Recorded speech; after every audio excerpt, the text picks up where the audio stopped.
There is a change in the country music world that no one saw coming.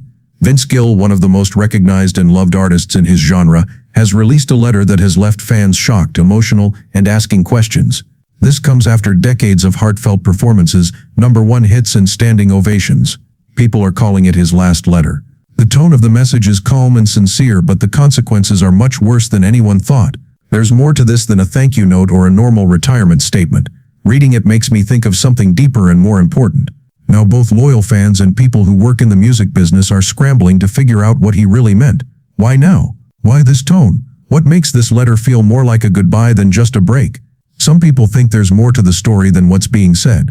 Could this be a sign of an unspoken health problem or a personal crisis, or is it just the end of an age for an artist who gave everything and is leaving quietly?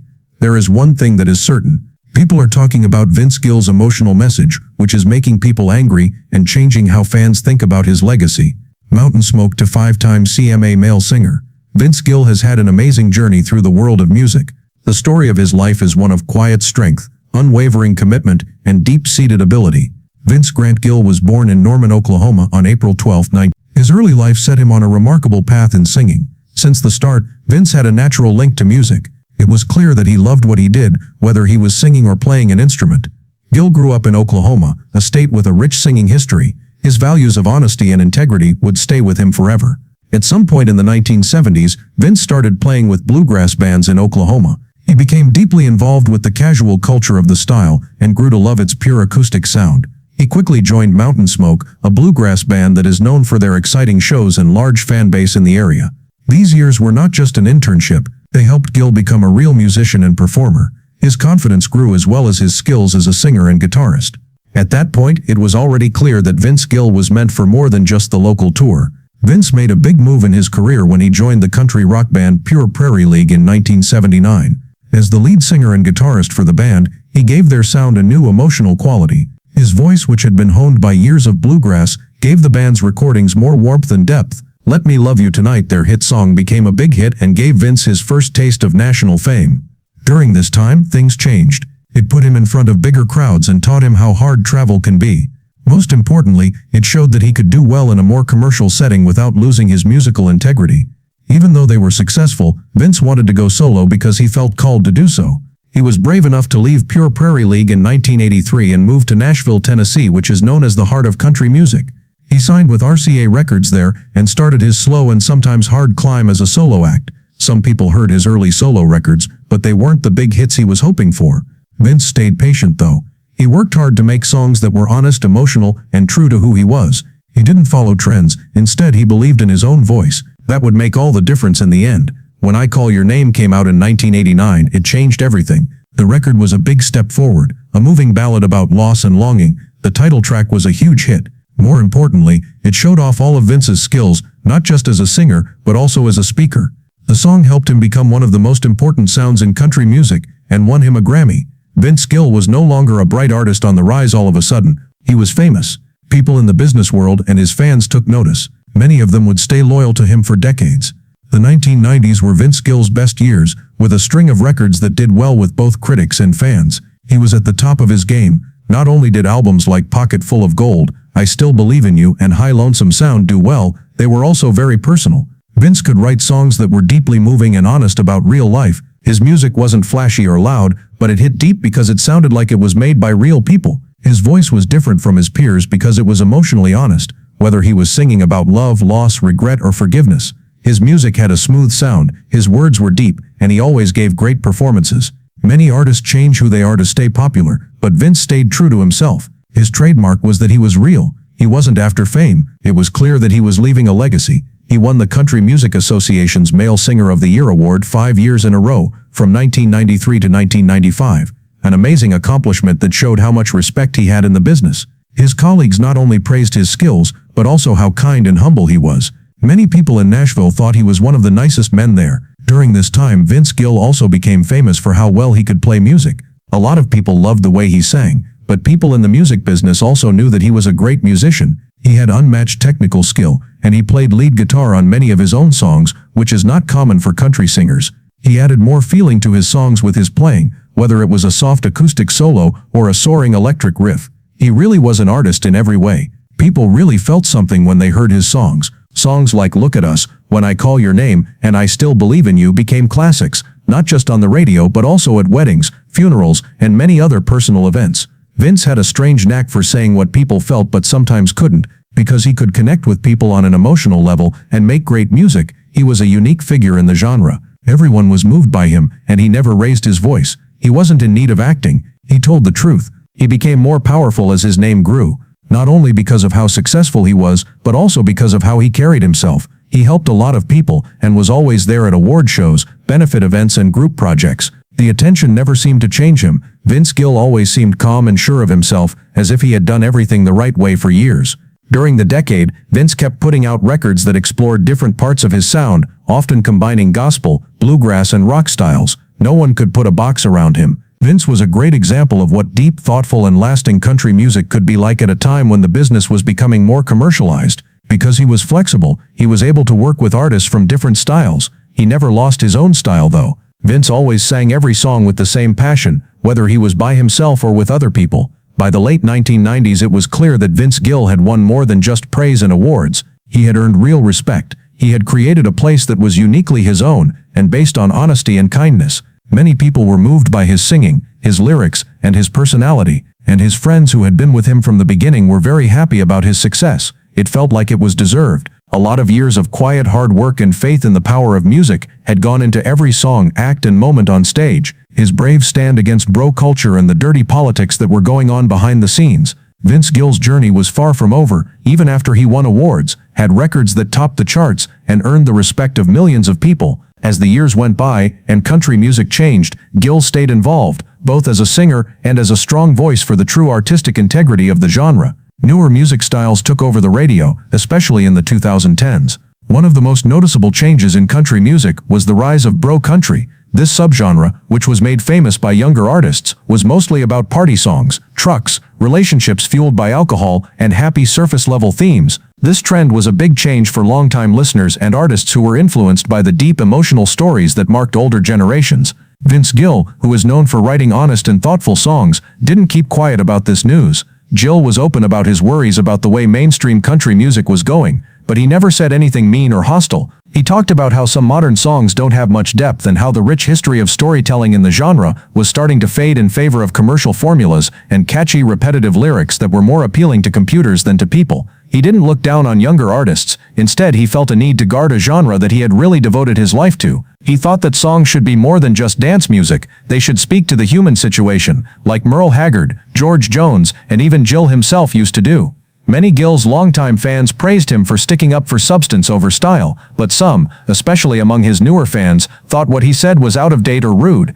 In their eyes, Gill was either not ready for change or didn't understand how the culture would change with a new group of fans. But this review didn't get to the heart of Gill's message. He never said that country music shouldn't change or that new acts shouldn't be able to be heard. On the contrary, he had a long history of working with and teaching new artists. What bothered him wasn't having new thoughts, but not having any meaning. For someone like Vince, whose success was based on being honest, as a form of musical expression that used honest feeling and skill, it was disappointing to see the genre become more influenced by money-making goals rather than artistic expression. He often said that unique music didn't have to be one-dimensional in order to be popular. It was possible to be new without giving up depth. Gill was worried about more than just the lyrics of current country music. He also told the truth about what goes on behind the scenes in the music business, especially the politics that affect which acts get noticed and which ones don't. Vince Gill wasn't afraid to say what many artists only whispered in private, which is different from many famous people who try to keep their status by not being open. He talked about how favoritism affects radio play and award nominations.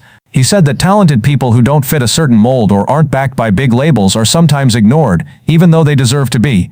Even though he said them in his usual calm and collected way, these comments upset some people in the business. If not more than art, connections and power can be just as important in Nashville as they are in many other entertainment hubs. Gill didn't mean to start a fight by bringing these issues to light. He wanted fairness and honesty, and he wanted to see a system that put work and quality over image and commercial packaging.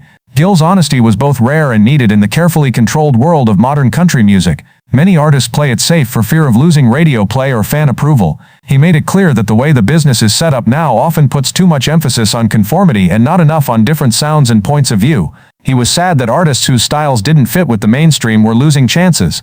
This was especially true for older artists, women, and singers who chose to sing about tough or complicated subjects. Gill saw this as more than just an artistic matter. It had to do with culture. At its best, country music has always been about telling the lives of regular people. Something important was lost when that opinion became narrow or exclusive. He wasn't calling for a return to the past.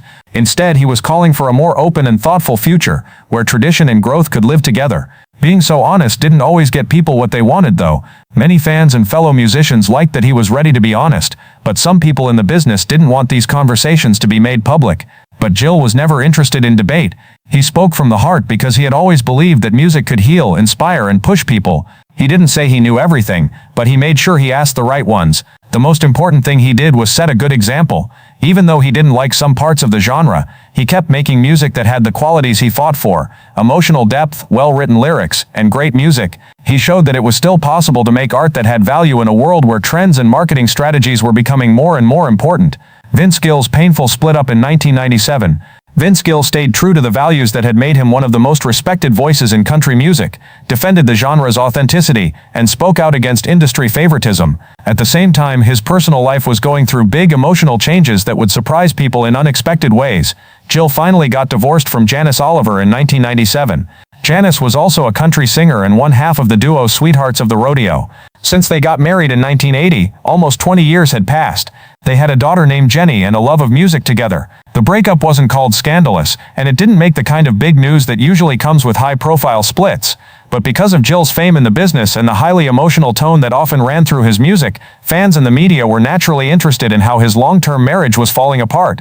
He was already known for putting his heart on his sleeve, but the end of such an important part of his personal life made him even more real. The fact that there was no public slandering or interviews full of blame or accusations said a lot about Gill's desire to handle these issues with respect and privacy. Still, the timing of the split, and the fact that he was getting closer to Christian music star Amy Grant made people look twice. At the same time, Grant was going through her own divorce, and the fact that both artists' separations happened around the same time led to more rumors. Tabloids and fans started to talk about rumors of an affair, even though neither person had confirmed the rumors directly or given any sexy details. During this time, Gill was closely watched, but it wasn't because people were mean, it was because many people cared about his life and character. Because many of his songs were about love, heartache, faith, and redemption, people naturally projected his personal life onto the music they loved so much. Of course, Gill and Grant's relationship would grow into a long-lasting and important marriage, but in the beginning people were both interested and critical. Some fans, especially religious fans who paid close attention to Grant's work, thought that the idea of overlapping romantic timelines went against what they thought of both artists. However, neither Gill nor Grant responded to these reports in a defensive or dramatic way. Instead, they let time and what they did speak for themselves. Gill in particular stayed focused on his music, using what he went through to make songs that were even more emotionally powerful than before. He didn't say that the change wasn't painful. He also didn't try to change the story in public to help himself. As always, his method was based on honesty. Through his music, he let the truth of his life slowly seep out. Fans could hear the frailty in his voice and understand how complicated the words were. People don't like Vince Gill and Amy Grant's friendship. While Vince Gill and Amy Grant were going through the emotional ups and downs of getting divorced and starting a new life together, the memories of their past relationships did not go away so quickly. They were in a very sensitive position because of when and where they met and started working together. When their work paths met, they were both still married. A lot of people, especially in the Christian music community and in tabloid media, didn't believe them when they said that their relationship didn't become love until after their divorces. The negative reactions they faced were quick and hard, especially toward Amy Grant. Many of Grant's longtime fans were upset by this rumor because she had built her success on both great music and a strong religious image. People in the Christian music business hold public figures to high moral standards, and this hurt her reputation in a big way. Even if they were never proven, accusations of impropriety could hurt people's reputations. This was especially true for someone whose job was so tied to her religious beliefs. Reports say that some radio stations played her less often. Some people in the religion community questioned her judgment, which painted her in a negative light that didn't match the message of grace and kindness she had always sung about. Vince Gill wasn't tied to a specific religious genre like Grant was, but he still had to deal with a lot of unwanted attention. Both fans and reviewers wondered if the end of his marriage and the start of his relationship with Amy happened at the same time. It was the kind of story that would make newspaper headlines and water cooler talk. Two well-known family-friendly singers from different backgrounds who seemed to be involved in a scandal. Despite everything, Gill and Grant stayed mostly calm and didn't add to the media's excitement by denying or explaining what happened. In interviews years later, both of them talked about how hard that time was, but they were sure that they had done their best to handle a very personal issue in an honest way. They said they were in pain. It hurt not only them but also their kids, ex-spouses, friends, and children. But they also stress how important it is to have kindness, heal, and move on. Vince Gill's problems and complaints from evangelicals. People kept looking at Vince Gill and Amy Grant after they broke up, even after the media frenzy died down. This time the analysis was more pointed and ideological, religiosity and moral standards. Even after they got married, which brought together two well-known musicians from different but related musical fields, they were still closely watched, especially by strict Christians. Amy Grant had a huge success in modern Christian music, so her choice to get married again after a divorce was more than just a personal milestone. It caused a stir in the public and religious circles. Many of her religious fans who used to praise her for being a spiritual leader and writing deeply spiritual songs were now questioning whether her personal choices were in line with the values they had long connected with her music. In the same way, Vince Gill was not protected. His past wasn't mostly with religious people, but when he married Grant, he became more involved with that world, and not everyone was happy to have him. Some people might think that the criticism is out of line or even unfair. Gill and Grant had both been through very personal and painful divorces before they met and became friends, but some Christian groups have had strong feelings against divorce, and especially remarriage, for a long time. And when religiously influential public figures go through it, people often react in ways that go beyond opinion. It turns into calling someone good. Some strict Christians thought it was wrong for Amy Grant to marry Gill after she broke up with Gary Chapman, because it went against what many people thought of her as a perfect person. The loving wife, the spiritual leader, the personification of kindness and honesty. Vince Gill was also talked about in this context, but not just because of what he did. It was also because of how much was expected of his new wife. They both said that they started dating after their previous marriages ended, so a lot of the pain didn't come from the relationship itself. It came from what their union stood for. Some saw it as a change in values, a step away from the old way of doing things, and toward more modern, open-minded views on love, marriage, and forgiving. For fans who had grown up with Amy Grant's early worship albums and looked to her music for spiritual guidance, this was hard to understand. There were letters written. Church leaders told people to be careful. Christian magazines and newspapers questioned her decisions. As much as it wasn't about whether she had done anything wrong, it was about how her decisions seemed to reflect her faith as a public Christian figure. In the meantime, these religious standards had an effect on Vince Gill in a roundabout way. Even though he wasn't very active in Christian music groups, he was always seen as a humble, family-oriented, and religious man by the public. He wasn't known for making waves or trying to make the news. When he married Amy Grant, who was very involved with the evangelical community, he joined a bigger cultural and spiritual conversation that he hadn't exactly planned to be a part of. It seemed like some of the reaction was more like guilt by association. Still, it felt real, and could be felt. In some groups, he was seen as the outsider who ruined Grant's legacy by leading him astray. The sad last letter from Vince Gill. Even though he was criticized, judged, and slandered by religious groups for years, Vince Gill never let anger affect his path. He decided to love his family, play music, and follow his calling by living a gracious and humble life. But not even the people closest to him were ready for what came next, a letter no one thought they would get. This is his last message to friends. Many people have called Vince Gill's letter a highly emotional and soul-bearing farewell. It wasn't released after any scandal or dramatic turn. Instead, it was a gentle ending to decades of giving his heart to country music. It wasn't rude or loud. It was private and quiet, and it was clear that it was Vince. Gill wrote a letter that has since been read by many people. In it, he talked about the things that were most important to him, his thanks, his regrets, and the heavy emotional weight of ending a chapter that had been so important to him. He thought about both his work and the important events in his life that had shaped him. Gill's life has never been just about fame, from his early years in Oklahoma to his big break with Pure Prairie League, and then to his Grammy-winning solo success. It was about getting to know people, sharing stories, and thanking those who helped him get there. Like the man, the tone of the message was honest and understated.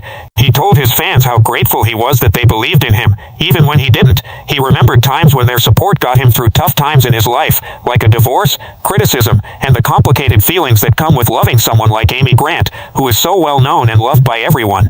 He also made it clear that even though crowds and stages had been a part of his life for decades, the things he loved most were the quiet times, the letters, the prayers, and the shows in small towns.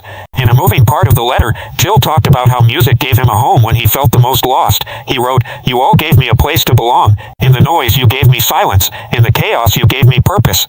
Vince Gill was always honest like that. He never lived up to expectations. The letter also talked about the flaws he thought he had. He said that he felt like he let his fans down sometimes, either by not speaking up when he should have, or by taking a break when he needed to. But he also talked about grace, which is a subject that runs through both his music and his personal life. He talked about his faith and the patience of his friends, family, and co-worker over the years.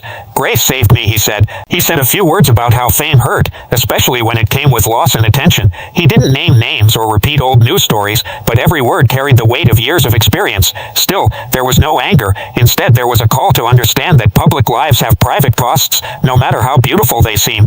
Indeed, Gill seemed more eager to encourage than to explain. People who read about him were told not to hold on to that version of him. Instead, he told them to remember the music that moved them, the songs that felt like their own stories, and the times they shared at shows when everything else seemed to fade away. That letter wasn't a normal way to say that someone was retiring. A quiet thank you and see you around was more of a spiritual ending. Nothing was promised. There were no planned tours, and there were no news releases saying goodbye. For Vince Gill, it felt like speaking the truth in his own time and way, which is what he's always done best. And fans replied. Thousands of letters, comments, and posts thanked him for being honest for decades, for the songs that became a part of people's lives, and for being a good man even when fame got messy. Other artists also spoke out, and some said it's not often that someone as famous as Gill leaves without a fuss. It was moving to hear Amy Grant talk about how important the letter was to both fans and Vince himself in conversations. He's always felt more at ease with a guitar in his hand than a microphone on a stage. She said that he was saying goodbye not to music, but to the way things were always going, and the weight of having to be on. That may have been the most moving part of it all. Vince Gill wasn't going to leave because he had to. He chose to stop, think, and protect what was important to him. In a field that cares a lot about image and legacy, he picked honesty and closeness. The man whose songs used to make people cry was now putting them to sleep with a simple note.